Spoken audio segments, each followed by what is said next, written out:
طب نيجي على التوبيك اللي بعده البرسنتج. جمعت هنا البرسنتج كلها عشان انتوا بتتلخبطوا بين ال different types of percentage. اول تايب بيجي بيجي كتير بيقول لي مثلا 20% of a number, 20% of 50, 20% of 120, 20% of anything. تمام. هعملها ازاي؟ لو هي paper 2 بمنتهى البساطة هكتب على calculator 20% و don't forget to write the percentage on the calculator times، لازم احط multiplication sign بعد البرسنتج عشان ما اعمليش error، times ال 50. فاقول 20% times 50 هتطلع الاجابه، يبقى الاجابه تطلع بمنتهى البساطه 10.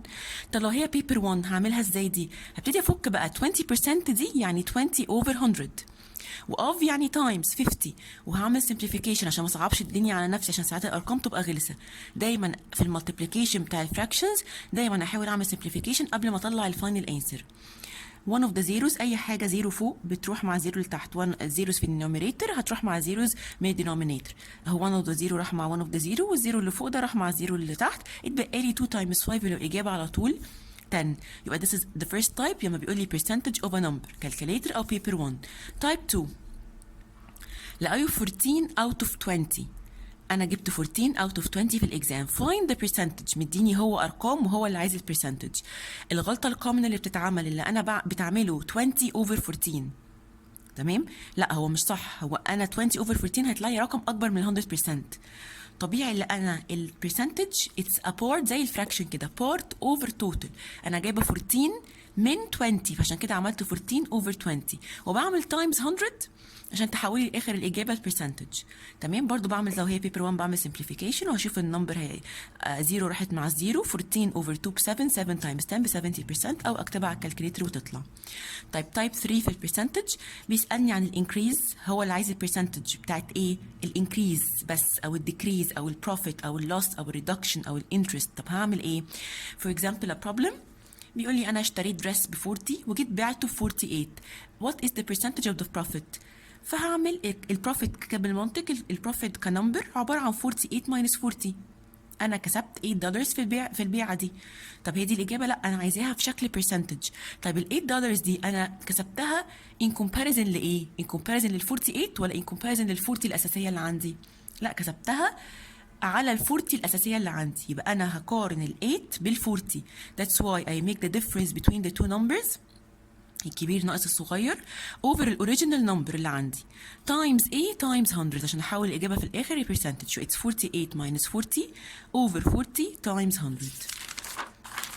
اخر تايب في البرسنتج اللي هو السيل برايس، وده وورد سيل برايس مش يعني تخفيض، سيل برايس يعني ثمن البيع. تمام. ثمن البيع بقى ده سواء المساله بتاعتي بروفيت يعني فيها هاد انترست تاكس كل ده ادنج، او لوس وريدكشن وسيل فهعمل ماينس، مش فارقه. تمام. اركز بس في السؤال بعمل ايه؟ توتال برايس بقول ده برايس بتاعي الاساسي بلس the percentage of the profit times البرايس، او لو المساله فيها subtraction هقول البرايس minus the percentage of the loss times the price. طب question كده عشان نفهم، لو انا اشتريت اي حاجه ب 40 دولار وجيت بعتها ببروفيت 20%، الغلطه اللي بتتعمل ايه؟ بتقولوا 40 plus 20% equal. مفيش حاجه اسمها 20%. 20% of ايه؟ ما انا ممكن اقول 20% of 100، ممكن اقول 20% of 120. لا لازم بدل كتبت percentage لازم اقول البرسنتج دي of what؟ it's 20% of 40. يبقى انا كده هجيب البرسنتج بتاعت البروفيت، هطلع قصدي الرقم بتاع البروفيت هيطلع 20% of 40 اللي هي ال 8. ال 8 دي هجمعها على ال 40 فهيطلع لي 48. لو كانت loss كنت هعمل ماينس، كنت هطلع اللوس as 8 وهعمل 40 minus 8 وهتطلع 32. فخلي بالي من المستيك دي، ما ينفعش اقول 40 plus 20%، لا هجيب 20% of ال 40 الاول added او subtracted من ال 40. طب في حته برضو بتيجي كتيره، وحته دي mental دايما بتيجي في بيبر 1 بيقول لي ايه 20% of 30 is equal to 40% of what؟ تمام. 20% of 30 is equal to 40% of what؟ الطريقة السهلة شوية يعني اللي أنا هنا هاجي أقارن هو زي كأنها two equations، لازم الإيكويشن دي تبقى balanced. عملت أي حاجة هنا لازم أصححها هنا، أو عملت أي حاجة هنا لازم أكررها الناحية التانية. تمام. طب أنا عملت الدبلنج لل 20، ال 20 بقت 40. هل الإجابة هتطلع ما أنا أعمل دبلنج لحاجة 20 هنا أخليها 40 الناحية التانية أنا كده ظبطت الدنيا؟ لا أنا كده بوظت الدنيا. طب عشان اعدلها هعمل ايه؟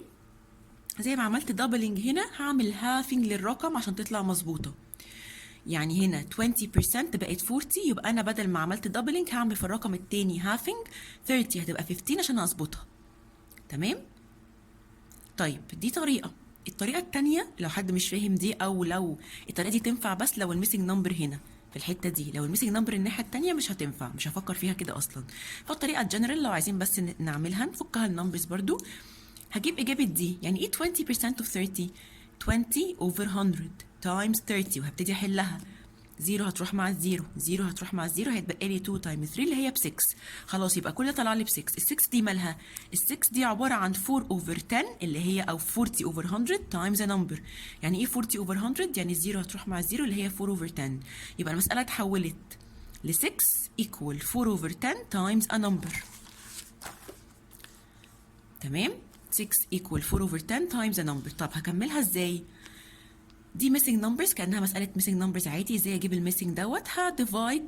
هودي دي الناحية التانية by division، فهتبقى الميسنج نمبر ده عبارة عن 6 divided by 4 over 10. تتحل ازاي دي؟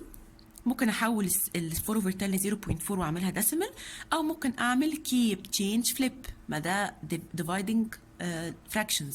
keep the 6 as it is, flip the division into multiplication, change the division into multiplication, flip the fraction. بدل ما هو 4 over 10 خليه 10 over 4. هكمل حل ازاي؟ 6 times 10 ب 60 over ال 4 ب 15. او لو عايزه اعملها كده واعمل simplifying فوق وتحت، يعني 6 divide by 2 فهتبقى 3، ال 4 divide by 2 فهتبقى 2، واقول هنا 10 over 2 ب 5، 5 times 3 15 زي ما احنا عايزين. تمام. يبقى انا حولت المساله كانها مساله، طلعتها بدل ما هي برسنتج كده طلعتها ارقام، وبقت عندي في الاخر ايكويشن كده كميسنج نمبرز اعرف احلها. طيب بمناسبه بقى الفراكشن، نراجع الفراكشن كده بسرعه. انا عندي في الفراكشن يا اما ادنج وسبتراكتنج يا اما مالتيبلاينج وديفايدنج.